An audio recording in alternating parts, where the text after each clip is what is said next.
Hello and welcome everyone to a quick tutorial on how to play Rulan, the board game.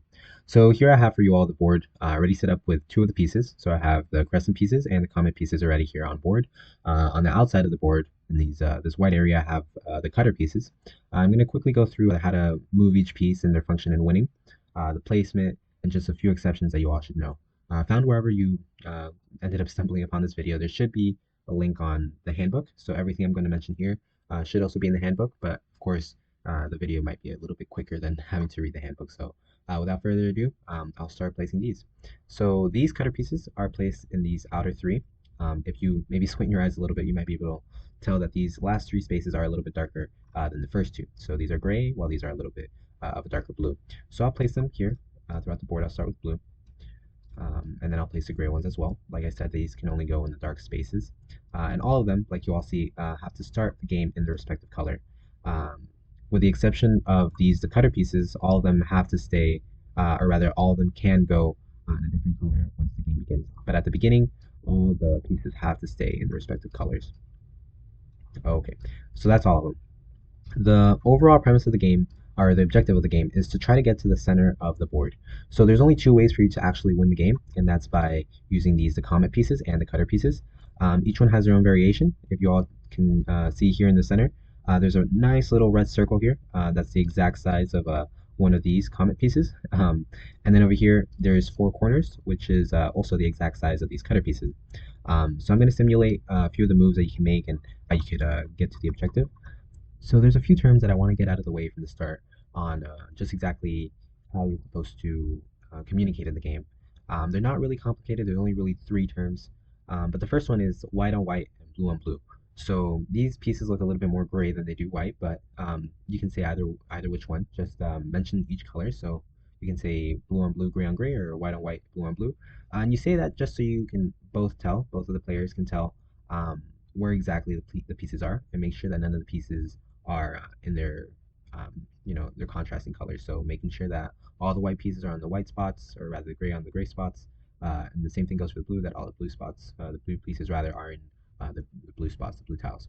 And doing that, you would also make sure that all these cutter pieces are outside of this third circle, making sure that they're in the darker spots. And doing so just assures that you can start the game started out properly.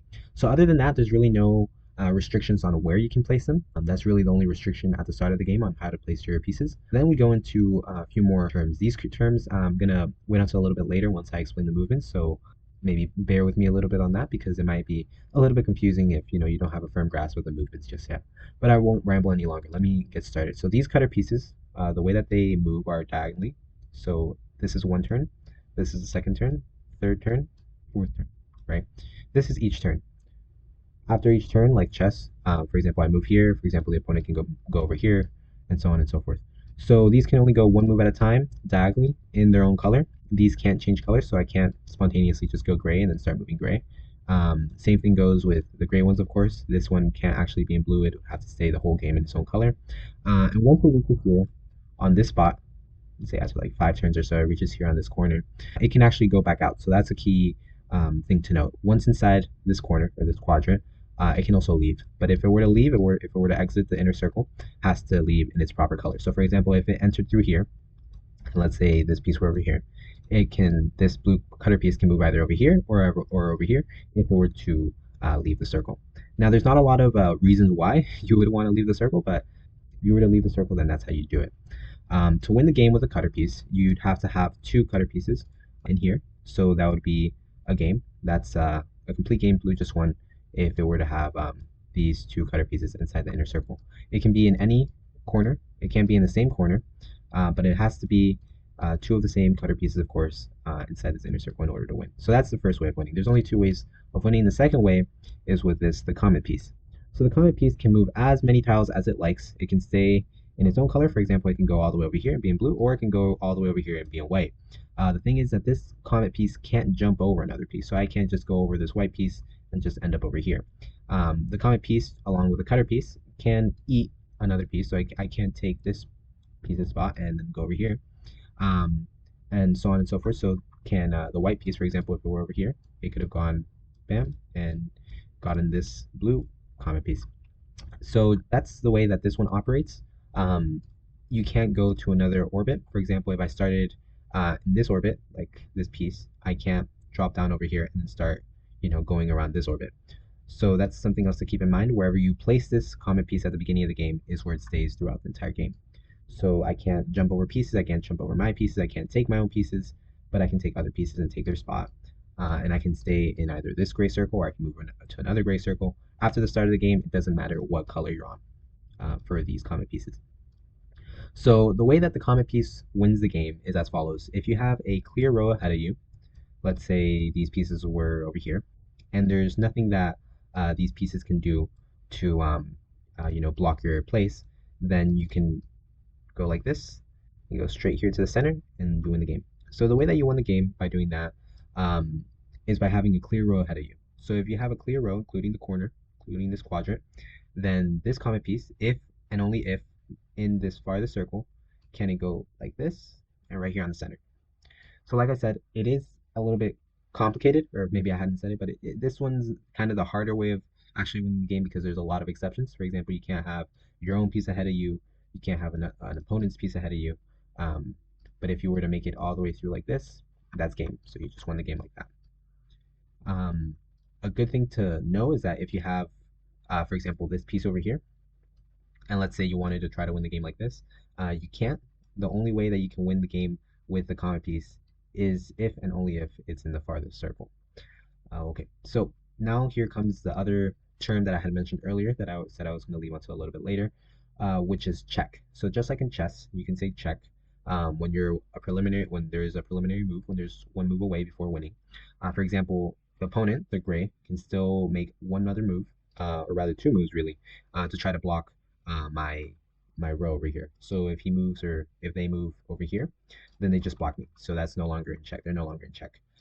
Same thing goes, for example, if they were to get this piece, their orbit piece, rather their comet piece, and orbit all the way over here, then they just block my row and they're no longer in check.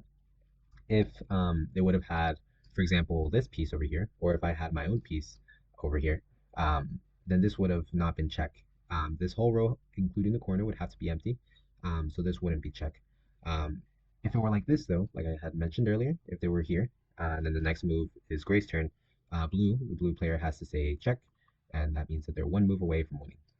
If, for example, the blue player, or rather the gray player, can't make any move to block the blue player, for example, there's no piece here that can go in and block this comet piece, then this player would say game. So by saying game, it's kind of like saying checkmate in chess. And then you can go ahead and just place this one in the center, and you win.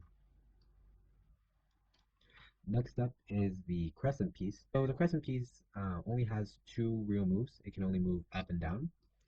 The crescent piece it can go only up or down. So for example, if it were to go over here in its gray space, it can do that. There's no problem with that. Just like all the other pieces, it has to start in its own color. But for example, that would be one turn. And for example, if there was a reason to go back, then he can this crescent piece can also go back like that. It can go ahead as many spaces as it wants. So for example, if it started back here and it went up here, that's still one turn. Or if it were to go back like this, that's your second turn. And like the other pieces, it could also eat another piece. So for example, if I have this crescent piece over here, I can go over here and bam, take a spot and just took away that piece.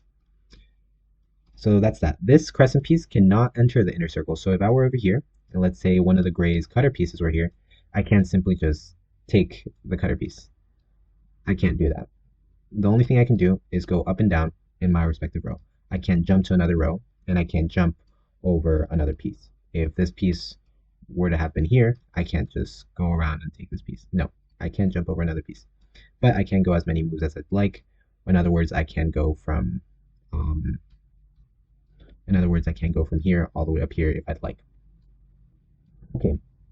So with all that said, with all the three pieces explained, I'm going to make a quick mock game, a mock match, just so you all have an idea of what it should look like, what the terms would be, and then we'll go from there.